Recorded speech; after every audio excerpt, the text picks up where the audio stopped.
ஓம் குரு பகவானே போற்றி போற்றி. ஓம் குரு பகவானே போற்றி போற்றி. என் அன்பு குழந்தையே, நான் தேடி எடுத்த பொக்கிஷமான உனக்கு நீ வேண்டியதை கொடுப்பதற்காகவே நான் உன்னிடம் வந்திருக்கிறேன். இப்பொழுது நீ நான் கூறும் வார்த்தைகளை முழுமையாக கேட்டுவிட்டு நிம்மதியாக தூங்கு. இந்த நாளில் உனக்கான வேலைகளை எல்லாம் சுபமாக முடித்து கொடுத்து நீ விரும்பிய அனைத்தையும் நிறைவேற்றி தந்து வெற்றி மகுடத்தை உன் தலையில் நான் சூட்டுவேன். இதுவரை நீ பட்ட துன்பங்கள், கஷ்டங்கள், துயரங்கள் என அனைத்தும் போதும். இனி உன் வாழ்க்கையில் அனைத்தும் சந்தோஷ தருணங்களாகவே இருக்கும். கவலைப்படாதே. என்னுடைய இந்த சுப வாக்கானது ஒரு நாளும் பொய்யாகி போவதற்கு நான் விடமாட்டேன். என்னை நம்பி வந்தவர்களை நான் ஒருபோதும் கைவிட மாட்டேன். என்னை நம்பி வந்தவர்களை ஒருபோதும் நான் விட்டு கொடுக்கவும் மாட்டேன். அவர்களை வீழ விடவும் மாட்டேன்.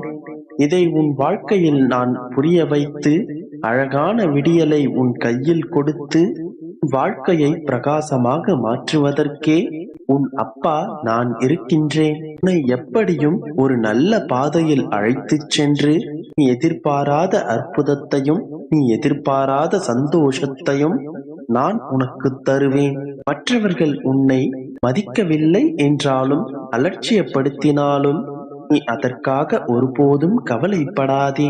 உன்னுடைய மதிப்பு அவர்களுக்கு தெரியவில்லை என்று நீ தெளிவாக புரிந்து கொள். பளபளப்பான ஒரு கல் ஒருவர் கண்ணுக்கு வைரமாகவும் ஒருவர் கண்ணிற்கு கூழாங்கல்லாகவும் தெரிந்தால் இதில் யார் மீது குற்றம் என்று நீயே தெரிந்து கொள். உண்மையில் அந்த பளபளப்பான கல் வைரம் என்றால் அதை அறிந்து கொள்ளாதவர்கள் தானே துர்பாக்கியசாலி. அதுபோலத்தான் இப்போது உன்னுடைய அருமை தெரியாமல் மற்றவர்கள் உன்னை பற்றி அவதூறு பேசிக் கொண்டிருக்கிறார்கள். அவர்களை நினைத்து நீ வருத்தப்படாதே. உனக்கான இடம் இது கிடையாது. நான் நிச்சயமாக உன்னை உன் வாழ்க்கையில் உயர்த்தப் போகின்றேன். போதிய உன்னுடைய சூழ்நிலை கண்டிப்பாக மாறும்.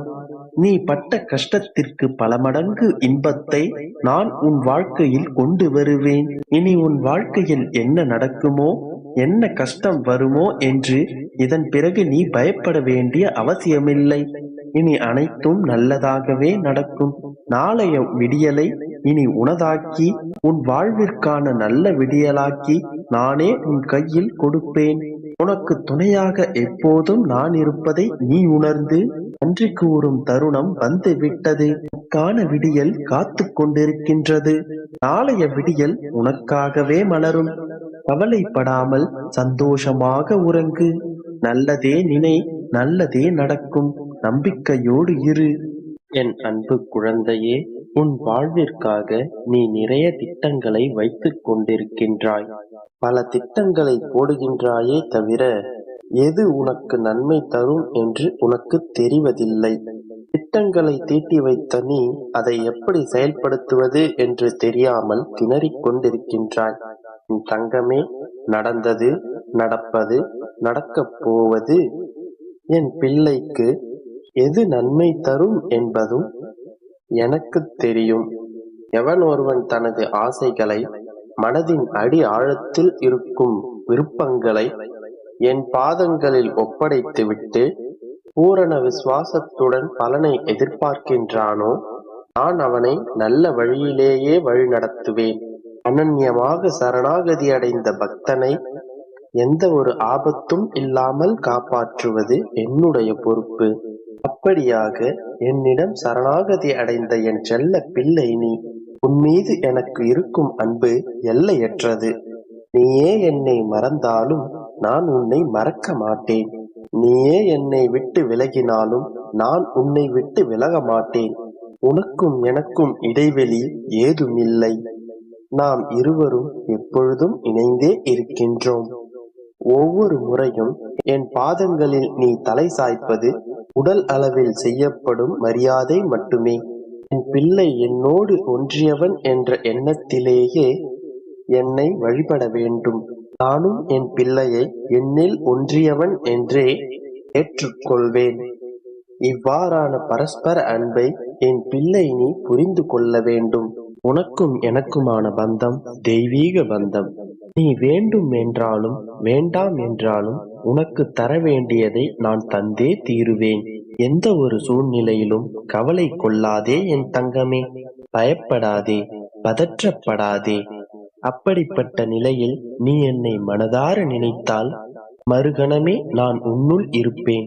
உனக்கு அதை தாங்கும் வலிமையையும் பிரச்சனைகளை எதிர்கொள்ளும் தைரியமும் உன்னுள் இருக்கும் நானே அளிப்பேன். என் பக்தனின் வாழ்வில் நடக்கும் எந்த ஒரு நிகழ்வும் என் அனுமதியின்றி நடக்காது. உனது வாழ்வில் என்ன நடந்தாலும் உன்னுடைய நன்மைக்காக மட்டுமே நான் செயல்படுத்துவேன். இதை எப்பொழுதும் மறவாதே. உன் வாழ்வில் நீ 1000 திட்டங்களை தீட்டி வைத்திருக்கலாம். ஆனால் நான் உன் அப்பா என்னுடைய பிள்ளைக்காக உறுதியான இறுதியான திட்டம் ஒன்றை தீட்டி வைத்திருக்கின்றேன். அந்த திட்டத்தை செயல்படுத்துவதற்கான அனைத்து வழிமுறைகளையும் நான் செய்து கொண்டுதான் இருக்கின்றேன். கூடிய விரைவில் என் திட்டம் உன் வாழ்வில் நடைமுறைக்கு வரும். அதற்கு உன்னை தயார்படுத்திக் கொள் என் தங்கமே. என்னுடைய பரிபூர்ண ஆசீர்வாதம் உனக்கு கிடைக்கப் போகின்றது. அளவில்லாத மகிழ்ச்சி கிடைக்கப் போகின்றது. என் அன்பு குழந்தையே, உன்னிடம் ஒரு முக்கியமான விஷயத்தை சொல்லவே நான் உன்னை தேடி வந்திருக்கின்றேன். அது உன் சோகங்களுக்கெல்லாம் முடிவு வந்துவிட்டது என்றுதான் சொல்ல வேண்டும். இருந்தாலும் எந்த பிரச்சனையும் முடியவில்லை, மேலும் அதிகமாகத்தான் ஆகின்றது என்று நீ மனதில் நினைப்பது எனக்கு நன்றாக தெரியும். உனக்கான வாழ்க்கை உன்னிடம் வந்து சேரப்போகின்றது. அதுவும் உனக்கு உன்னுடைய விருப்பப்பட்ட வாழ்க்கையே நான் ஆசீர்வதிக்கப் போகின்றேன். அதுவும் உனக்கு அழகான வாழ்க்கை, அமைதியான சூழல் போன்ற எல்லா வளங்களையும் பெற நான் ஆசீர்வதிக்கப் போகின்றேன். நீ இந்த சோகத்தை கடந்து விட்டால் உன் வாழ்வில் இதற்கு மேலான சோகங்கள் எதுவுமில்லை. பெரிய கஷ்டங்களை அனுபவித்த உன்னை மற்றவர்கள் ஏளனமாய் பேசுகிறார்கள். உன்னை தலைகுனிய வைத்தார்கள். பெரும் சிக்கல்களை உனக்கு உண்டாக்கினார்கள். ஆனால் நீ அதையெல்லாம் பொருட்படுத்தாமல் மிகவும் கவனமாக கடந்து வந்து விட்டாய். என்னுடைய பார்வை என்றும் உன் மீதுதான் இருக்கின்றது. என் மீது நீ வைத்திருக்கும் நம்பிக்கை என்னை மெய்சிலிர்க்க வைத்தது. பிரச்சனைகளும் கஷ்டங்களும் வரும்பொழுது சிலர் அதிலிருந்து ஓடி ஒளியத்தான் பார்ப்பார்கள். ஆனால் நீயோ என் மீது முழு நம்பிக்கை வைத்து என் மீது மொத்த பாரத்தையும் போட்டு மனம் தளராமல் நிதானமாய் செயல்பட்டு யாருக்கும் தெரியாமல் தனிமையில் அழுதாலும் என் அப்பா இருக்கிறார், எல்லாவற்றையும் அவர் பார்த்துக் கொள்வார் என்று அசையாத நம்பிக்கையோடு இருந்தாய். இதுபோல் என்னை நீ தஞ்சம் அடைந்ததால்தான் உன் சோகத்தை வென்று சந்தோஷத்தையும் மகிழ்ச்சியையும் அனுபவிக்கப் போகின்றாய். இந்த உலக நியதிப்படி அனைவருக்கும் ஏதாவது ஒரு கஷ்டம் இருக்கத்தான் செய்கின்றது. அதற்கு காலம் நேரம் என்பது இல்லை. உன் வேண்டுதலை உன் அப்பா ஒரு பொழுதும் அலட்சியப்படுத்தாமல் உரிய நேரத்தில் நிச்சயம் நிறைவேற்றி தருவேன். எப்படிப்பட்ட பிரச்சனை சிக்கல்களாக இருந்தாலும் நான் உன்னை மீட்டு வெளியில் கொண்டு வந்து விடுவேன். புன்னகையோடும் நம்பிக்கையோடும் என்னுடைய கண்களை பார்த்து உன் குறைகளை சொல்லும் பொழுது உனக்கு தேவையானதை நான் அள்ளி அள்ளி கொடுப்பேன். எந்த சூழ்நிலையிலும் நயவஞ்சகத்துடன் யாரையும் கெடுக்காமல் நல்ல எண்ணங்களை மட்டும் எண்ணி வாழ். நல்ல செய்தி உன்னை தேடி வரும். இந்த உலக சூழ்நிலையில் எல்லோரும் ஒரு பிரச்சனையில் சிக்கிக் கொண்டு அதை மற்றவர்கள் மீது செலுத்த வேண்டும் என்று நினைப்பார்கள். ஆனால் அந்த தவறை மட்டும் நீ எப்பொழுதும் செய்யாதே. குழந்தையே, பிரச்சனைகளே அதிகம் வருகின்றது என்று அதையே நினைத்துக் கொண்டிருந்தால் அதிலிருந்து எப்படி வெளியில் வர வேண்டும் என்பதே தெரியாமல் போய்விடும். சிறு சிறு சந்தோஷத்தை கூட உன்னால் அனுபவிக்க முடியாது. போனது போகட்டும். நிச்சயம் உன்னுடைய வலிகளுக்கான மருந்தை நான் கொடுப்பேன். நீ எப்படிப்பட்ட சூழ்நிலையில் இருந்தாலும்